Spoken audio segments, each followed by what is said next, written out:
सर्वात प्रथम आपले आदर्श बुद्ध धम्म संघ यांना मी त्रिवार वंदन करतोय आणि बुद्धाकडे घेऊन जाणारे बोधिसत्व डॉक्टर बाबासाहेब आंबेडकर यांना पण त्रिवार वंदन करतो आणि खरी ओळख करून देणारे बुद्ध धम्म संघ शरणगमन ज्याला आपण म्हणतो, त्याचा उद्देश कमीत कमी या जीवनामध्ये मनुष्य म्हणून आपण आहोत, परंतु मनुष्यातून विकासाकडे जाणारे म्हणजे स्वतःपन्न होणे याची ओळख करून देणारे पूज्य भंते उर्गेन संघरक्षिता यांना पण मी त्रिवार वंदन करतो। आणि आज हा जो कार्यक्रम इथे घडून आणलेला आहे, तर आसेगाव निवासी सर्वांचं मी खूप खूप अभिनंदन करतो। आणि खरोखर इथे हा कार्यक्रम जो आयोजित केलेला आहे धम्मचारी आलोकदर्शी धम्मचारी संघभूषण धम्मचारी आर्य हृदय यांचं खूप खूप मी अभिनंदन करतो। त्याचप्रमाणे आर्य धम्मचारिणी श्रीप्रभा आणि धम्मचारी नाथप्रिय हे पण इथे उपस्थित झालेले आहेत, त्यांचं पण खूप पुण्यनमन करतोय। आणि सर्वच धम्ममित्र आणि मित्र बंधू आणि भगिनी सर्व सहाय बंधू सर्वांचं मनापासून अभिनंदन, स्वागत आणि सर्वांचं पुण्यनमन, सर्वांना मैत्रीपूर्ण जय भीम। खूप छान मला इथे वाटलं आहे की इथे कमीत कमी 6 हार आणलेले आहेत आणि सर्वांचेच इथे चित्र दिसत आहे। फक्त सावित्रीबाईचं नाही काय आणले होते 6 हार, पण एक राहिली आहे। बाकी आम्ही जिथे जातो फक्त बुद्ध बोधिसत्व जास्तीत जास्त राहिले, तर 2 राहतात, जास्त राहत नाही। पण इथे आमचे जे बाबासाहेब आहेत त्यांचे पिताजी रामजी सकपालजी आहेत आणि माता भीमाई पण आहे, माता रमाई पण आहे का, आणि राष्ट्रपिता ज्योतिबाजी फुले पण इथे ठेवलेले आहेत। खरोखर पुण्यातून या बुद्धविहारामध्ये जे काही समिती आहे त्यांचं खरोखर अभिनंदन। तर सर्वांना मैत्रीपूर्ण जय भीम। जय भीम आवाज नाही आला, पौर्णिमा आहे ना, आजची उपास आहे का? असं म्हणतात शक्कर से भी मीठी होती है मैत्री। काय होते? शक्कर पाहिली ना, काय म्हणते शक्कर? साखर, साखर गोड राहते नाही का? तो शक्कर से भी मीठी होती है मैत्री, जरा घोल कर तो देखो, और इन बंद आंखों को जरा खोल कर तो देखो। सर्व आपले डोळे भळे उघडे आहे, पण मन उघडं पाहिजे की नाही? हाँ, शक्कर से भी मीठी होती है मैत्री, जरा घोल कर तो देखो, और इन बंद आंखों को खोलकर तो देखो, बदल जाएगी जिंदगी हमारी और तुम्हारी। जरा जोर से और दिल से जय भीम बोल कर तो देखो। हाँ, आत्ता वाटलं जय भीम वाले आहे, आता वाटलं जय भीम वाले आपण आहोत नाही का? तर बरोबर आहे। तर छान आहे आज आर्यहृदय खूप चांगलं प्रस्तावना आणि परिचय दिला, त्यांचं पुण्यवन करतो। आणि धम्मचारी संघभूषणजी यांनी आपला पूजाचं नेतृत्व करून ध्यान साधना त्याची पण माहिती चांगली दिली आणि तुमच्याकडून ध्यान साधना करून घेतली आणि फार चांगला प्रतिसाद दिला तुम्ही, त्यांचं पण मी खूप पुण्यवन करतो। आणि मग इथे एक वातावरण निर्माण केलं त्यांनी, तर त्यांचा साधुवाद। आणि मग नंतर आमच्या आलोकदर्शी धम्मचारीजी श्रीप्रभा आल्यात, नाथप्रियजी आलेत आहे ना, धम्मचारी त्यांचे खूप, मला नाही वाटत की तुम्ही येणार होते म्हणून, परंतु तुमचे खूप पुण्यनंदन। तर असं म्हणतात की एक गाथा आहे धम्मपदामध्ये, हे सर्व जे आपण उपस्थित झालेलं आहो ना, त्याच्या मागे काय आहे? सद्दोषिलेन संपन्नो यस्स भोगो समर्पितो, यं यं पदेस भजती तत्थ तथैव पूजितो। पूजितो म्हणजे पूजा करणे नाही काय? पूजा करणे म्हणजे काय? हात जोडून काय म्हणतो आपण? हात जोडून पाया लागतो नाही का, त्याला पूजा म्हणतात का? हां नाही ना, हां बरोबर आहे. तर काय म्हणतात, गाथा काय सांगते, सद्धो शीलेन. सद्धो म्हणजे श्रद्धा है ना. आता सांगितलं विश्वास, आणि विश्वास आहे बुद्धावर तुमचा विश्वास आहे म्हणून इथे आलेले आहात ना. बाकी लोक तर घरी पडलेले आहेत. विश्वास नाही बुद्धावर, काय होणार आहे, आज पौर्णिमा आहे मस्त. हां म्हणजे ते तयारीत असतील आपल्या खाण्यापिण्याच्या नाही का. पण कारण अजूनही समजलं नाही, त्यांना विश्वासही नाही, बुद्ध समजलाच नाही. म्हणून काय म्हणतात की ज्यांना थोडा जास्त नाही, थोडा जरी समजलाय तरी आपण इथे आलेलो आहोत. खूप खूप तुमचं अभिनंदन पुण्यातून. म्हणून काय म्हणतात, सद्धो शीलेन. शील म्हणजे संपन्न, सद्धो शीलेन संपन्न. संपन्न म्हणजे परिपूर्ण. जो कोणी श्रद्धावान आहे आणि शीलामध्ये निपुण आहे, हे काय संपन्न म्हणजे निपुण, परिपूर्ण है ना. तो सद्धो शीलेन संपन्नो यश भोग समर्पितो. आणि यश म्हणजे माहिती आहे ना, यश भोगो समर्पितो. यश म्हणजे काय होते, यश कशाला म्हणतो आपण, कशाला म्हणतो यश, कीर्ती. यश म्हणजे काय होते, कीर्ती म्हणतात ना, प्रगती. हां यश म्हणजे प्रगती. तो प्रगती कशी झाली आपली, कीर्ती, प्रगती करणे, विकास होणे नाही का. यश भोग समर्पितो. आपण आपली कीर्ती कुठे वाढते, भोग म्हणजे इथे भोग शब्द आलेला आहे. भोग म्हणजे काय म्हणतो आपण त्याला, संपन्न. भोग म्हणजे याला म्हणतात धन, संपत्ती, पैसा, दौलत, धन. भोग म्हणजे काय, भोगणे म्हणतो ना आपण, म्हणजे धन दौलत ज्याच्याकडे, तो श्रीमंतीमध्ये राहतो, तो आरामशीर जीवन तो जगतो, त्याला म्हणतात भोग. आपण म्हणतो ना शब्द एखादा. तर इथे पालीमध्ये भोग म्हणजे संपत्ती, भोग म्हणजे धन. यश म्हणजे सफलता. यश म्हणजे काय, आता काय म्हणलं, प्रगती म्हटलं ना, बरोबर आहे, पण सफलता. यश म्हणजे सफलता. तोच माणूस सफल होतो की जो श्रद्धेन, सद्धो शीलेन संपन्न, जो श्रद्धावान आहे, जो शीलामध्ये काय निपुण आहे, तोच माणूस. मग माणूस म्हटलं तर पुरुष स्त्री दोन्ही आहे. तोच माणूस सफल होऊ शकतो. कोणता माणूस, ज्याच्यामध्ये श्रद्धा आहे. मग आपल्यामध्ये श्रद्धा आहे का, आपण इथे बसलेला श्रद्धा आहे नाही का. श्रद्धा, मग श्रद्धा कशाला म्हणतात नाही का. तर हे काय म्हणतात, श्रद्धा आणि शील धन आहे, सफलता प्राप्त. दुसरं कोणी धन नाही. कोणतं धन आहे, सद्धो शीलेन संपन्नो यश भोगो. खरी पाहिलं तर धन कोणतं आहे, सफलता कोणती, ज्यांनी सफलता प्राप्त केली शीलामध्ये, ज्याने सफलता प्राप्त केली श्रद्धामध्ये, तोच खरा धनवान आहे. बाकी धनवान आपण जे म्हणतो नाही का, ते धनवान नाही. यश भोगो सम. काय त्याच्यानंतर काय म्हणतात, त्याच्यानंतर काय म्हणतात, तथ्थ तथ्येव पूजितो. पूजितो म्हणजे पूजा करणे. पूजा करणे म्हणजे काय, हे उदबत्ती लावली, आपण लावली ना, मोमबत्ती लावली, आणखीन काय, फुलं, हे आहे की पूजा आहे की नाही, बरोबर आहे. पूजा म्हणजे काय, हां श्रद्धा. पूजा म्हणजे श्रद्धा. आणखीन काय होते, श्रद्धा. गेला, हे आहे श्रद्धा आपली आली. श्रद्धा म्हणजे श्रद्धा म्हणजे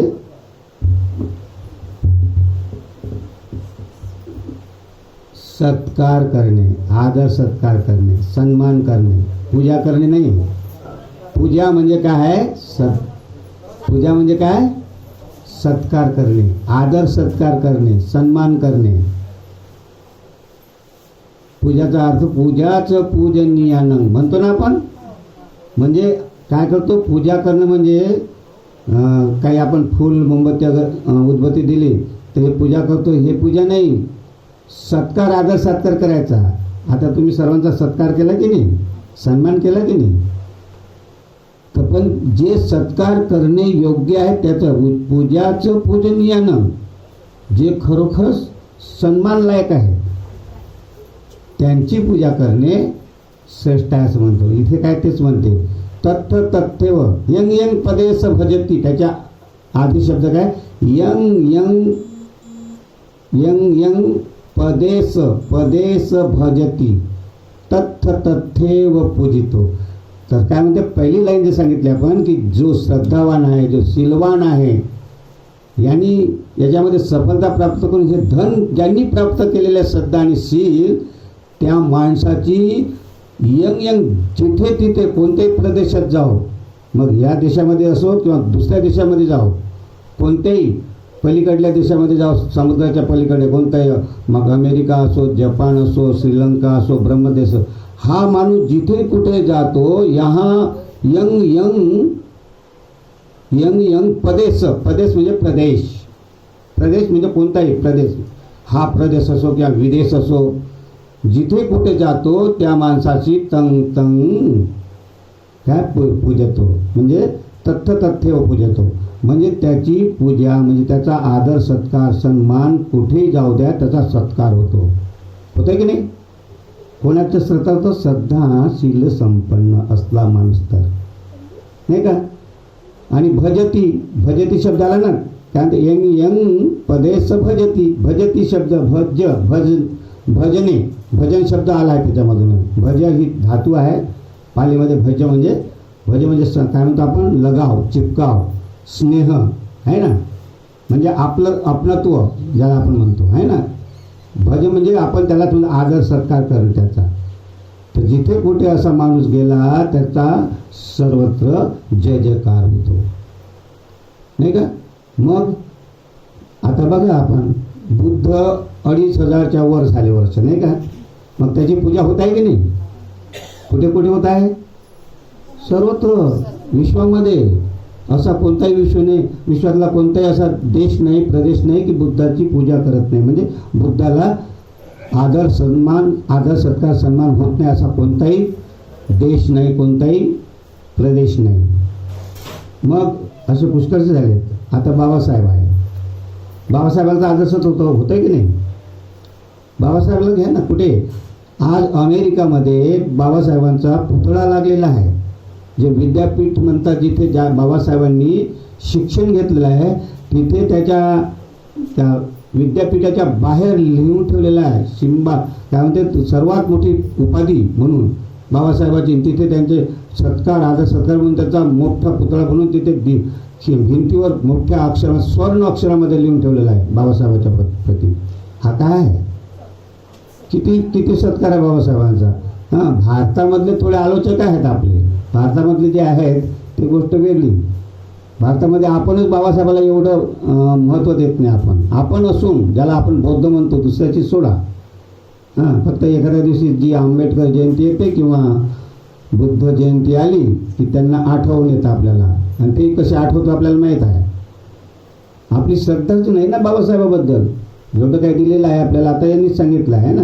त्या खूप छान एक उदाहरण दिलं त्या चिखलामध्ये ते सोना काढलेले लोक ना ते काही एखादं लहानचं पडलेलं असं त्याला शोधत राहतात दिवसभर.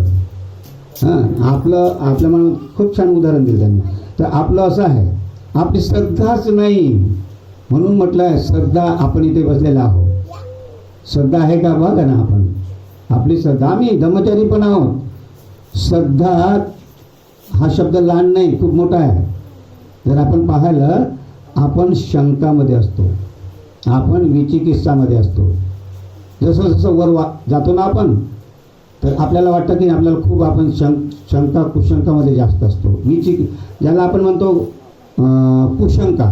बाबासाहेबांचं आता तिथं जाऊन बुद्धविहारामध्ये जाऊन काय भेटणार आहे तिथं काय मिळणार आहे काय होतं काय होणार आहे अशासारखं आपलं मन असते आणि मग आपण त्याच्याकडे लक्ष देत नाही. तर श्रद्धा नाही. जर श्रद्धा आहे तर बघा बुद्धच म्हणतात धम्म पराभव एक सुत्त आहे. धम्म जो सुत्त पिटकमध्ये 5 पिटक आहे त्याच्यानंतर खुद्दक निकाय आहे.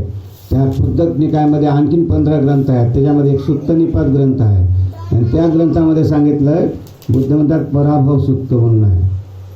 त्याच्यामध्ये काय म्हणतात सुविज्ञानो भवं होती सुविज्ञानो पराभव, धम्म कामो भवं होती धम्म देशी पराभव. बघा काय म्हणतात, सुविज्ञानो भवं होती सुविज्ञानो पराभव. तुम्हाला माहिती आहे, आम्हाला सर्वांना माहिती आहे की आपलं कल्याण कशामध्ये आहे ओळखू शकतो आपण, आणि आपलं पतन कशामध्ये हे पण आपण ओळखू शकतो की नाही. सर्वांना माहिती आहे आपलं पतन म्हणजे आपण दुःखाकडे कसं जातो हे पण आपल्याला माहिती आहे, आणि आपण सुखाकडे कसं जातो हे पण आपल्याला माहिती आहे की नाही. माहिती आहे की नाही. बघा ना, तरी पण आपण सुखाकडे जातो का, नाही जात. सरळ गोष्ट आहे. बुद्ध काय म्हणतात की माणसाला माणूस माहीत आहे की हा रस्ता मार्ग सुखाचा आहे आणि हा मार्ग दुःखाचा आहे, तरी पण आपण कुणीकडे जातो. बुद्ध काय म्हणतात, धम्म सुखी जाणो धम्म, म्हणजे माहिती आहे की धम्म काय देणार आहे आपल्याला, काही नाही. धम्माकडे जर गेला आपण चांगलं आचरण केलं तर सुखाचा मार्ग मिळू शकतो, परंतु आपलं सुख कुठं पाहतो आपण, भौतिक जगामध्ये, नाही का. म्हणून म्हटलं आहे सुविज्ञानो. आणि दुसरी महत्त्वपूर्ण लाईन आहे, काय म्हणतात, धम्म कामो भवं होती. आम्ही याच्यामध्ये शिबिर घेतो, धर्मचारी लोक शिबिर घेतात त्याच्यावर पराभव सूत्रामध्ये, आणि पहिलीच गाथा आहे ही, धम्म कामो भवं होती धम्म देशी पराभव. काय म्हटलंय, धम्म देशी पराभव.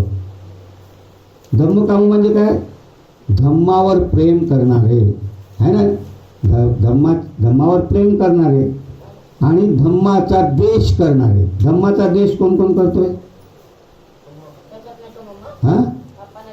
आता धम्माचा द्वेष करणारे लोक ओळखता की नाही आपण. काय म्हणते, धम्म कामो भवं होती, धम्म देशी पराभव. धम्माचा तो द्वेष करतो त्यांचा पराभव आहे, म्हणजे त्यांचं पतन आहे, दुःखाकडे जाणारे आहे. आणि जो धम्मावर प्रेम करतात ते सुखाकडे जाणारे आहे. बघा पहिलीची लाईन सांगितली आहे पराभव सूत्रामध्ये. तर आता सांगा, आपण धम्मप्रेमी आहोत की धम्मद्वेषी आहोत. धम्मप्रेमी आहो ना, कधी द्वेष करत नाही धम्माचा, बरोबर. सर्वच वरची मंडळी, पुरुष मंडळी धम्माचा द्वेष करता का, आणि धम्माच्यावर प्रेम करता. मग तुमच्या घरी कधी भांडण होते की नाही घरी, नवरा बायकोचं भांडण होते की नाही. मग काय द्वेष करता की प्रेम करता.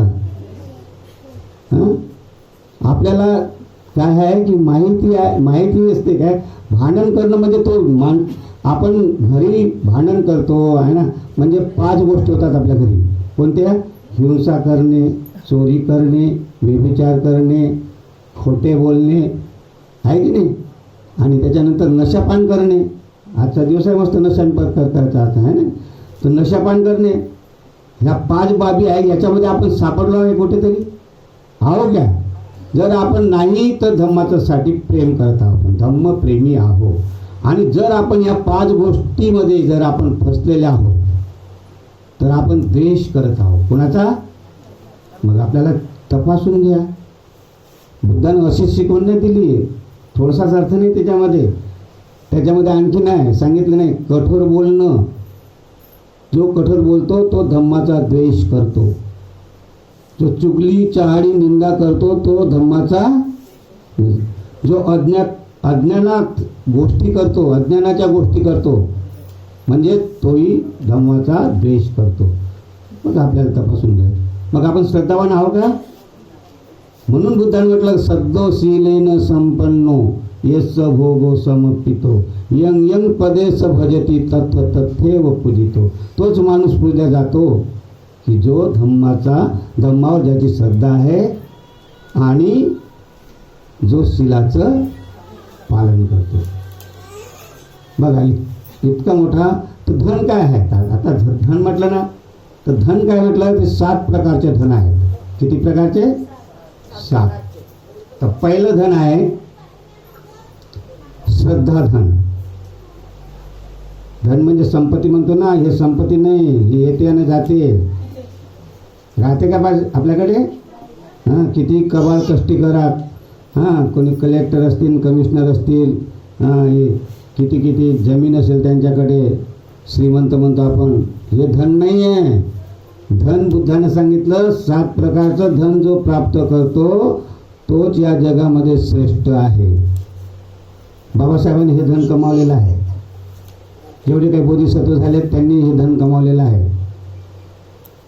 आणि बुद्ध सांगत आहे, मी सांगत नाही. काय म्हणतात बुद्ध की धन 7 प्रकारचे आहे. पहिलं धन आहे श्रद्धा धन, दुसरं शील धन, तिसरं लाज, त्याला लज्जा म्हणतो आपण, लाज धन. चौथं आहे श्रवण म्हणजे ऐकणे हे एक धन आहे. श्रद्धा, शील, लाज, श्रवण आणि भय म्हणजे भीती. 6वं आहे त्याग म्हणजे त्याग म्हणजे त्याग धन. 7वं आहे प्रज्ञा.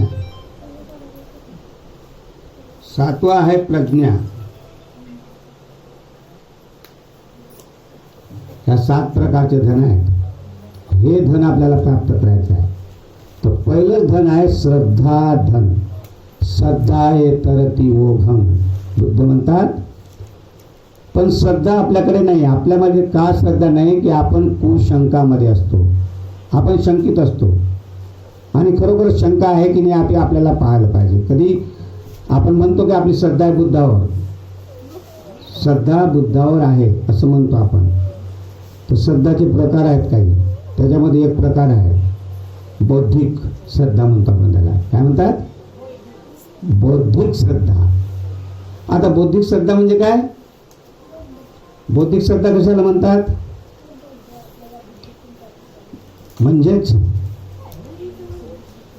बौद्धिक म्हणजेच जसं काही आपण बाबासाहेबाचा किंवा बुद्धाचा कोणी हात तोडला तर मग आपण काय करतो? कोण तोडला हात नाही का? मग आपण मोर्चे काढतो, हल्ला करतो, कोण आहे? मग तिथे येते म्हणते आकाश पाताळ एक करेंगे असा काहीतरी नारा लावून मग बाबासाहेबाचे जे हात तर तुटला आणि कोण तोडला? मग आपण इकडे काय लढाई होते, भांडण होते, झगडा होते की नाही? ही आपली बौद्धिक श्रद्धा आहे. आपल्या बाबासाहेबाचा हात तोडला कोणी तर आपण एकदम काय होतो? अरे बाप, किती मोठी बाब झालेली नाही का? पण हे नाही पाहत आपण कोण तोडला, काय तोडला, का तोडला, कसा तुटला. नाही, आपण भांडायला तयार असतो. आणि हेच पाहतात लोक, दुसरे लोक हेच पाहतात ना. काय पाहतात? की याचं भांडण कसं लागलं पाहिजे नाही का? मग आपण त्याच्यातून उलझन ज्याला म्हणतो आपण, त्याच्यात काय जातो, त्याच्यामध्ये आपला वेळ जाते आहे ना. याला बौद्धिक श्रद्धा म्हणतात. पण बुद्ध म्हणजे काय आपण ओळखायला तयार राहत नाही. बुद्धाला स्पष्टीकरण नाही आपल्याला. बुद्ध म्हणजे काय, धम्म म्हणजे काय, संघ म्हणजे ना भव्य शरणं यंती पर्वतानी वनानीच आराम रुख चेत्तानी मनुष्य भयत जिता. भीतीमुळे मनुष्य भयत जिता. हा माणूस काय डरपोक म्हणतात त्याला. काय म्हणतात? भयभीत आहे ना, सुरक्षित नाही, स्वतःला सुरक्षित नाही आहे. बघा ना, आहो का आपण सुरक्षित आहो का? नाही. म्हणून आपण कोण्या ना कोणत्याचं शरण ग्रहण करतो, कोणत्याही देवाचा, कोणताही देव असो, देवता असो, कोणतंही काय म्हणतात, आजकाल खूप सारे देवी देवता निर्माण झालेले आहेत नाही का? पण बुद्धाकडे आपलं लक्ष राहत नाही. बुद्धाला समजतच नाही ना. बुद्धं शरणं गच्छामी म्हटलं तर काही लोक म्हणतात आपापल्या विचारानुसार मी बुद्धाला शरण जातो, तर काही लोक सांगतात विद्वान मी बुद्धीला शरण जातो म्हणतात ना. मग त्याचं विश्लेषण करतात, बुद्धीला शरण जातो. बुद्धी तर इतकी खतरनाक आहे, बौद्धिक आहे ना आपलं. आपण बौद्धिक शरण ग्रहण, आता आंबेडकर जयंती येते, आपण मोर्चा काढतो, खूप मोठा मोर्चा काढतो, किती मोठा रथ सजवतो आणि मग आपण पुढे जात असतो जय नारे लावत आहे ना. मग ते नाऱ्यामध्ये कसे लोक राहतात? काही लोक दारू पिऊन राहतात ना. किती दारूच्या म्हणजे दारू पिऊन झुमता जय भीम बोलो किधर भी चलो पावर राहते तर बाबासाहेबांची जयंती आहे, आम्ही काय कमी आहो का? मग दारू पिऊन म्हणजे भांडण करतो म्हणजे आपण कसे आहोत की बौद्धिक श्रद्धामध्ये जास्त तिथं भांडण होऊ शकते ना, नाही का? दोन प्रकारचे लोक आहेत. कसे ते म्हणतात ना, एक नागोराव पाटणकर होतं, आधे इधर भीमजी के लगते जिगर, आधे इधर आहे ना गाणं असं राहते. आधे इधर आधे उधर म्हणजे काय? आधे तर असे राहते ते मस्त, मला मान भेटला पाहिजे, मला सन्मान भेटला पाहिजे, मी अध्यक्ष झालो पाहिजे, मी उपाध्यक्ष झालो पाहिजे, सामाजिक कार्य मी चांगलं करतो, आहे की नाही? आहे ना? आणि याच्यामध्ये उलटलेलं आहे, नाही तर भेटलं तर नाही त्याच्यात पद भेटलं नाही, काही मिळालं नाही पद, मग आपण त्याच्यामध्ये लढाई भांडण झगडा चालू राहते आपला. आणि हे एक प्रकारचे लोक आहेत, आधे इधर. दुसरे कोणते? आधे उधर. आधे उधर म्हणजे पेनेवाले नाही, पेनेवाले तर आहेतच आहे. आधे उधर म्हणजे हेही ते अरी माय, मरी माय, मेस्का माय, माता माय याचे पूजणारे लोक, हे इधर आहे. मग कोण राहिलेले आहेत? पेनारे आहेत, इकडे अर्ध्या इकडे. काय होणार आहे? बुद्ध तर समजणार आहे का? कोणाला सांगणार बुद्ध? हां, म्हणून बुद्ध काय म्हणून ही जे बाब आहे, बाबासाहेबांचं नाव श्रद्धा, बाबासाहेबांचा फोटो तिथे मूर्ती लागलेली आहे. कोणी एक विलायत करून, विलायत नाव ऐकलं असेल ना तुम्ही, विदेशमधून.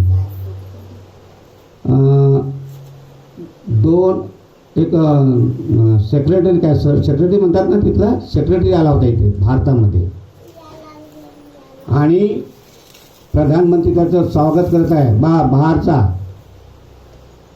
बाहेरचा सेक्रेटरी म्हणजे सचिव येतोय आणि इथे त्याचं स्वागत होत आहे ते दिल्लीला, आणि दिल्लीला त्याला तो लाल किल्ला दाखवत आहे प्रधानमंत्री आपला इथला. तर हा सचिव काय म्हणतो की डॉक्टर बाबासाहेब आंबेडकरांची चैत्यभूमी कुठे आहे? हा प्रधानमंत्री मी तुम्हाला लाल लाल किल्ला दाखवत आहे आणि तू चैत्यभूमी म्हणता? हा कसा माणूस आहे म्हणते? हां, तो म्हणते हो तो इथे नाही. कुठे आहे?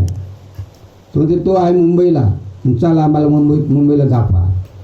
प्रधानमंत्री पण आता त्यांना बोलावलं ना त्यांना, आहे ना, मग त्याला घेऊन जातो बाबासाहेबांना, आपला त्या सचिवाला घेऊन जातो आपल्या चैत्यभूमीवर प्रधानमंत्री आपला इथला.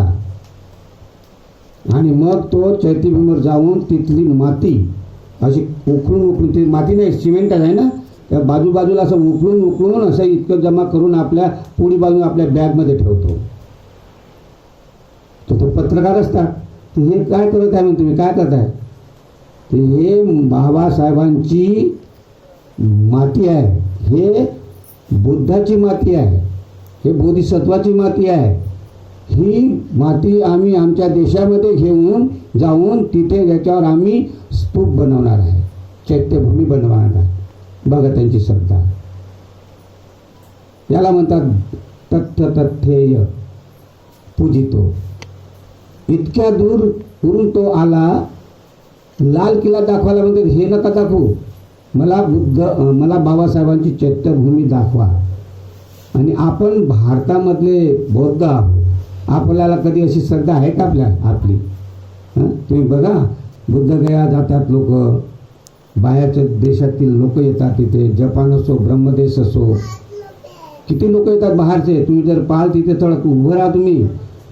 ते कुशीनारामध्ये महापरिनिर्वाण मूर्ती आहे बाबा बुद्धाची. तिथे बाहेरच्या देशातून जेव्हा ते पाया लागतात, त्या पायावर आपलं डोकं ठेवत त्यांच्या डोळ्यात पाणी येते, आसू येतात त्यांच्या. एवढी त्यांची श्रद्धा की बुद्धाप्रती. आणि आपली श्रद्धा कशी आहे? आपली बुद्ध, कारण आपल्याला समजला नाही, समजून घ्यायला पाहिजे आपल्याला. आणि म्हणून म्हटलं आपला विषय, आपला जो झुकाव कोणीकडे असतो आपला, आपण कसे आहोत, नाही का? म्हणून म्हणतात असतं भावनामिच्छेय. काय म्हणतात बुद्ध धम्मपदामध्ये? असतं भावनामिच्छेय पुरेखारंच भिक्खुसु. असतं म्हणजे असत्य. असत्य त्याला म्हणतात. असत म्हणजे काय होते? सत्य. सत म्हणजे काही पाली शब्द आपले बोलचालमध्ये आहे. सत म्हणतो ना, याचं सत आहे. सत. असतं भावना मिच्छय, मिच्छय म्हणजे इच्छा, इच्छा म्हणतात त्याला. मी ई आहे ती इच्छेय. भावना म्हणजे, भावना म्हणजे ध्यान करणे, काय होतात विकास पावणे, विकास करणे नाही का, ध्यान करणे, ध्यानातूनच विकास होतोय. असतन भावना मिच्छेय पुरेखारंच भिक्खुसु.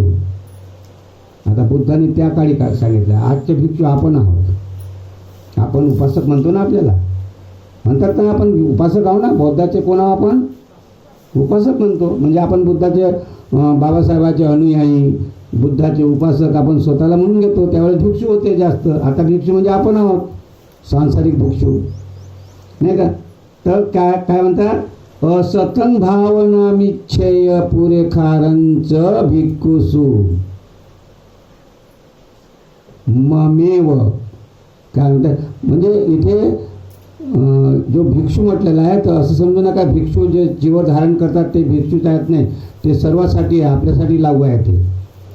पुरेखारंच म्हणजे पुढारीपण, पुरेखारंच. बुद्ध काय म्हणतात, असतंग म्हणजे जे सत्य नाही, जे विद्यमान नाही. असतंग म्हणजे जे विद्यमान नाही त्याची इच्छा करणे. असतंग भावना इच्छे, जे या जगामध्ये विद्यमान नाही त्याची इच्छा करणे. आणि पुढारी पण, मी पुढारी आहे, मी पुढारी आहे, मी काय काय म्हणतात पुढारपण घेतो ना आपण, मी नेता आहे, मी नेता आहे असे म्हणणारे लोक, ज्यांना जे असत्य आहे, जे विद्यमान आहे त्याची इच्छा करणारे, त्यांची पूजा करणारे लोक या जगामध्ये पुष्कळसे आहेत. म्हणजेच अविद्यमान म्हणजे कोणती गोष्ट विद्यमान नाही, कोणती गोष्ट विद्यमान नाही, कोणती विद्यमान नाही गोष्ट, ईश्वर आहे का, मग त्याची पूजा करतात की नाही. आत्मा आहे का, नाही आहे, पण कुणा कुणाला माहित नाही आत्मा आहे. कोणाच्या घरी मरण पावला तर मग शांतीभूत देतो की नाही आपण, देतो ना, हो म्हणताय बाय, लहान पोरग समजला. तर काय म्हणतात बुद्ध, की जे विश्वामध्ये अस्तित्वात नाही त्याच्या मागे लागणे.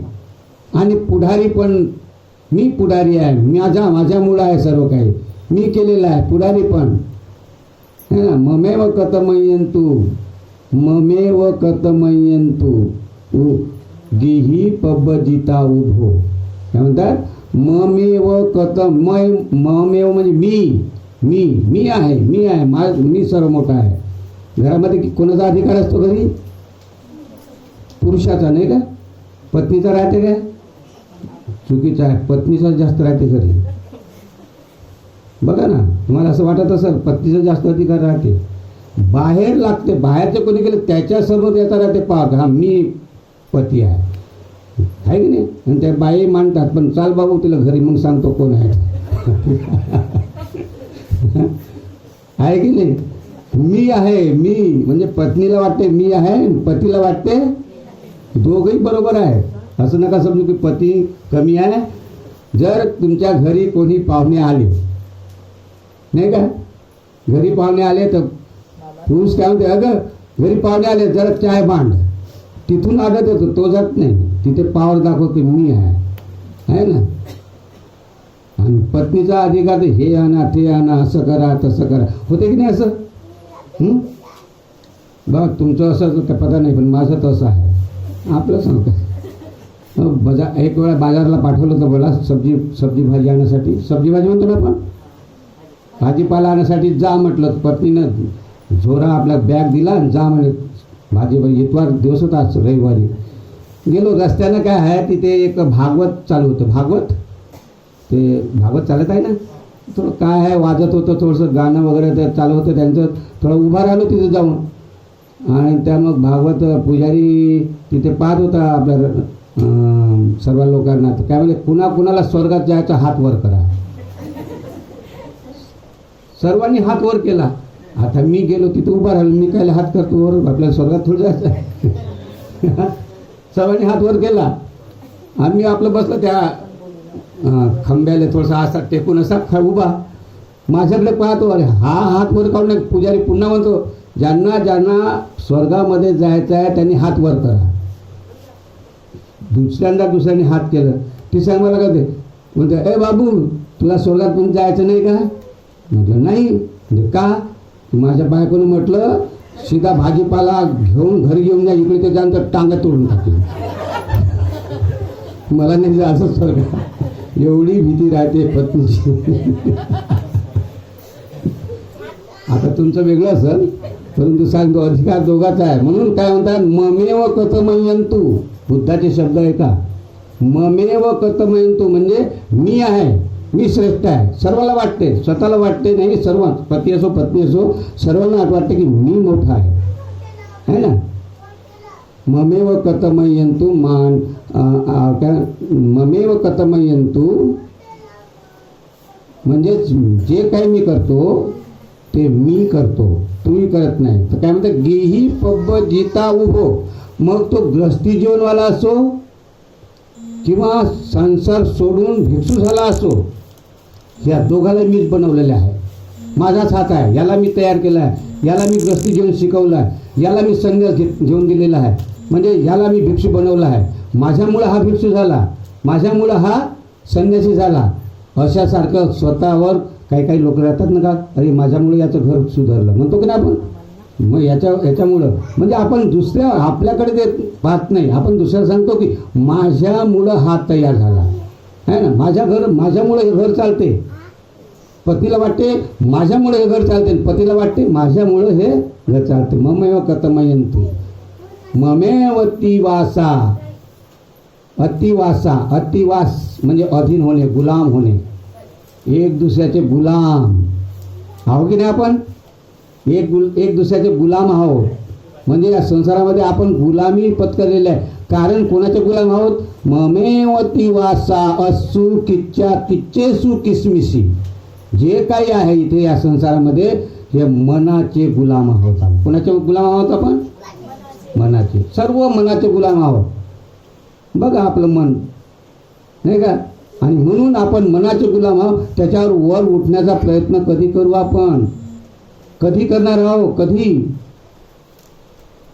आणि म्हणून बुद्ध म्हणतात की या धनाकडे, तर मग ते एक चित्त नावाचा जो एक उपासक असतो, तो उपासक चित्त नावाचा, चित्त म्हणजे आपण मन म्हणतो ना, चित्त नावाचा उपासक आहे.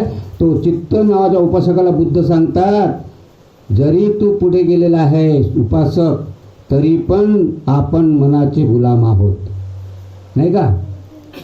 त्याच्या पुढे आपल्याला जायचं आहे. आपल्यामध्ये जो अहंकार आहे तो अहंकार समाप्त करण्यासाठी आपल्याला धन प्राप्त करावं लागेल. कोणतं धन प्राप्त करावं लागेल? चित्तक नावाच्या उपासकाला बुद्ध, आणि तिथे भिक्षू आहेत, सर्व भिक्षू आहेत. सुधम्म नावाचा भिक्षू आहे एक, त्यालाही सांगतोय. आणि मग काय म्हणतात की 7 प्रकारचे धन आहे. आणि ते पहिलं धन आहे श्रद्धा. श्रद्धाये तरती ओघम. बुद्ध म्हणतात श्रद्धाये तरती ओघम. ओघ म्हणजे पूर. पूर येते ना, महापूर. नदीला जेव्हा पावसाळ्यामध्ये पाणी येते तर आपण पूर म्हणतो, मोठा पूर येते त्याला महापूर म्हणतो ना. तर हा महापूर आहे. काय म्हणते? श्रद्धाये तरती ओघम. ह्या महापुराला कोण ओलांडू शकतो? श्रद्धावान. एवढी ताकद श्रद्धावानमध्ये आहे. आणि श्रद्धावान ओघ म्हणजे पूर, महापूर. तो महापूर म्हणजे कोणता? तर त्या महापुरामध्ये कोण ओलांडू शकतो? की ज्याला पोहणं येते नाही का. पण पोहणंच येत नाही, तो त्या नदीमध्ये ज्या मध्ये जाता जाता म्हणजे पोहता पोहता जर काही जीवजंतू लागले, मोठे मोठे जीवजंतू येतात ना, मगर आहेत, त्याच्यापेक्षा मोठे आहेत, तर त्याही काहीतरी इजा पोहोचू शकतात. मग हा किती पोहणारा असला आणि कोणी जर पकडलं रस्त्यानं तर आपला पोहता पोहता तर जीव जाऊ शकतो. म्हणून त्याच्यामध्ये काय पाहिजे? निपुण पाहिजे. त्याला म्हणतात पोहणारा. तर बुद्ध म्हणतात श्रद्धा आहे तर ती वगण. ह्या संसार एक मोठा पूर आहे की नाही? मोठा पूर आहे, लहान पूर नाही, महापूर आहे. श्रद्धा आहे तर तो वगण म्हणजे ह्या श्रद्धेनंच या मोठ्या पुराला आपण ओलांडू शकतो. तर पूर कोणता? महापूर. संसारमध्ये पूर खूप आहे. आपण संसारिक जीवनामध्ये आहोत, आपण त्या पुरामध्ये म्हणजे महापुरामध्येच आहोत. म्हणजेच संसार हे जीवन पुराचं तर 4 प्रकारचे पूर सांगितले आहे. किती? 4. तर पहिला पूर आहे कामपूर, दुसरा है भवपूर, तिसरा है दृष्टीपूर आणि चौथा आहे अविद्यापूर. या 4 पुरामध्ये आपण अटकलेला आहोत संसारिक जीवनामध्ये, नाही का? बघा आपल्याला, आपण यामध्ये जर अटकलेला आपल्याला माहिती आहे की नाही पता नाही, परंतु आपण याच्यामध्ये आहोत तर आपल्याला तपासून पाहायला पाहिजे की मी ह्या 4 पुरामध्ये फसलेला आहो. आणि आपल्याला काय म्हणतात, पोहणं येत नाही. येते का पोहणं? परंतु कधी कधी बहाणे करतो, मला पोहणं येते म्हणून. करतात की नाही बहाणे? होते ना कधी कधी. बुद्ध काय म्हणतात, अपकाते मनुष्यसु या जना पार गामिनो. बुद्ध काय म्हणतात धम्मपदामध्ये, अपकाते मनुष्यसु. अप म्हणजे अल्प, अल्प म्हणजे थोडे, कमी. अप हा पाली शब्द आहे. अप म्हणजे अल्प. आपण म्हणतो अल्प म्हणतो ना, अल्प म्हणजे कमी, थोडे. अप आणि माणसं, या माणसं आहे. माणस म्हणजे हे. अपकाते मनुष्यसु, या मनुष्यामध्ये, या जगामध्ये. मनुष्य म्हणजे ह्या जगामध्ये. अपकाते मनुष्यसु या जना पारगामिनो. पारगामी म्हणजे इथे नदी आलेली आहे. काय म्हणतात? पार करणे, नदीला पार करणे. थोडे बोटावर मोजणारेही लोक या पुराला काय करू शकतात? पार करू शकतात. अपकाते मनुष्यसु या जना पारगामिनी. या किनाऱ्याहून त्या किनाऱ्यावर जाण्यासाठी म्हणजे पूर ओलांडून काढण्यासाठी असे बोटावर मोजणारे लोक आहेत, कमी लोक आहेत. बाकी काय म्हणतात? अथाय इतरा प्रजा. अथाय इतरा प्रजा. प्रजा म्हणजे प्रजा, प्रजा म्हणजे लोक, संसार, नाही का? अथाय इतरा प्रजा तीरमेवानुधावती. तीर म्हणजे किनारा, मेवानु किनाऱ्यावर धाव लावणारे. किनाऱ्यावर काय लावतात? धावणारे आहेत, पार करणार नाही. आणि ते किनाऱ्यावर धाव लावणारे लोक कोणते आहेत? त्यामध्ये काहीच लोक असे आहेत की पार करू शकतात पुराला, परंतु असे एवढे काही लोक आहेत की खाली फक्त ते किनाऱ्यावरच दौड लावतात, धावतात आणि ते म्हणतात मी पोहून आलो, मी त्या पार जाऊन आलो, त्या किनाऱ्यावर जाऊन आलो. मग हे लोक कोणते? ही बुद्धाची भाषा झाली. आपली भाषा कोणती आहे आपल्याला समजली पाहिजे की नाही? आपली भाषा कोणती? आपण कसे किनाऱ्यावर धाव लावतो माहीत आहे का? आली बाबासाहेबची जयंती तर काय म्हणतो? बाबासाहेबाची जय.